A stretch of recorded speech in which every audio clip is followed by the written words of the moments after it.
অন্যরা যেখানে 2 পয়েন্টের জন্য দৌড়ায়, সানরাইজার্স হায়দ্রাবাদ সেখানে ব্যাট করতে নামে 300 রানে পৌঁছানোর জন্য। এমন একটি কথা সামাজিক যোগাযোগ মাধ্যমে ঘুরে বেড়াচ্ছে গত বছরের আইপিএল আসর থেকেই। আর ব্যাট হাতে তাণ্ডব তোলা হায়দ্রাবাদকে কিনা 200ই করতে দেয়নি ঋষভ পান্তের লখনৌ সুপার জায়ান্টস, সেটিও হায়দ্রাবাদের ঘরের মাঠে।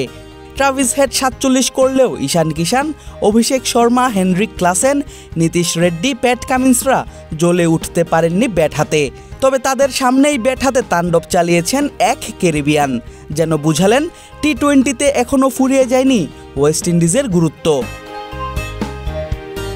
বলছিলাম Caribbean wicket keeper batter Nicholas পুরানের কথা। লখনৌ সুপার জায়ান্টসের হয়ে গত আইপিএল আসরে প্রায় 180 স্ট্রাইক রেটে তিনি করেছিলেন 500 রান। তাই এবারও এই ব্যাটারকে 21 কোটি রুপিতে মেগা নিলাম থেকে ধরে রেখেছিল দলটি। আর পুরান হায়দ্রাবাদের বিপক্ষে দেখালেন কেন তাকে 21 কোটিতে কিনেছে দল।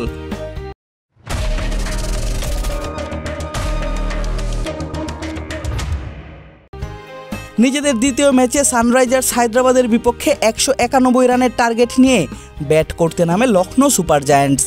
আর দ্বিতীয় ওভারেই হারাতে হয় ওপেনার এডেন মার্করামের উইকেট। আর তখনই 3-এ নামেন পুরান, খেলেন 26 বলে 70 রানের ইনিংস, ব্যাট চালান 270 স্ট্রাইক রেটে, হাঁকান 6-4-এর সাথে সমান 6 ছক্কা। আগের ম্যাচেও 30 বলে 75 রানের ইনিংস খেলেছিলেন এই ক্যারিবিয়ান ব্যাটার। এবারের আইপিএলে প্রথম 2 ম্যাচ মিলিয়ে 56 বল খেলে পুরানের রান 145, 4 মেরেছেন 12টি, ছক্কা তার থেকেও বেশি 13টি।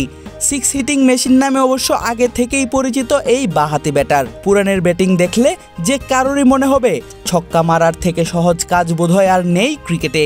কিন্তু ম্যাচ শেষে তার মুখ থেকেই শোনা গেল ছক্কা হাঁকানোর পরিকল্পনা নিয়ে মাঠে নামা হয় না তার। পরিকল্পনা করে ছক্কা মারি না, সর্বোচ্চ চেষ্টা করি ভালো পজিশনে যেতে, এরপর যদি বল সেখানে পাই চেষ্টা করি ভালো টাইমিং করতে।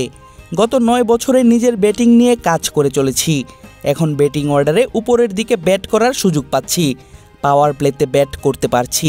উইকেট যখন ভালো থাকে ফায়দা নেওয়াটা গুরুত্বপূর্ণ। নিকোলাস পুরানের ব্যাটিংয়ের অন্যতম বৈশিষ্ট্য হচ্ছে তার ব্যাট চালানোর স্পিড। পেস বল হোক কিংবা স্পিন, পুরান ব্যাট চালান বিদ্যুৎ গতিতে। অথচ তার ভাষ্যমতে ব্যাট চালানোর গতি নিয়ে আলাদা করে নাকি কাজই করেননি তিনি। নিজের ব্যাট স্পিড নিয়ে কখনো কাজ করিনি, সৌভাগ্যবশত এই প্রতিভাটা পেয়েছি আমি আগে থেকেই, আর কিছু নয়। তবে বছরের পর বছর ধরে যে ধরনের কাজ করে এসেছি, মাঠে সেসবের ফল পেয়ে এবং দলকে জেতাতে পেরে ভালো লাগছে। এবারের আইপিএলে নিজেদের প্রথম ম্যাচে দিল্লি ক্যাপিটালসের বিপক্ষে হার দিয়ে নিজেদের যাত্রা শুরু করে লখনৌ সুপার জায়ান্টস। আর দ্বিতীয় ম্যাচে জয় পায় শক্তিশালী সানরাইজার্স হায়দ্রাবাদের বিপক্ষে। নিজেদের তৃতীয় ম্যাচে পাঞ্জাব কিংসের মুখোমুখি হবে ঋষভ পান্তের দল। আদিবাস রাফ, ক্রিক ফ্রেঞ্জি।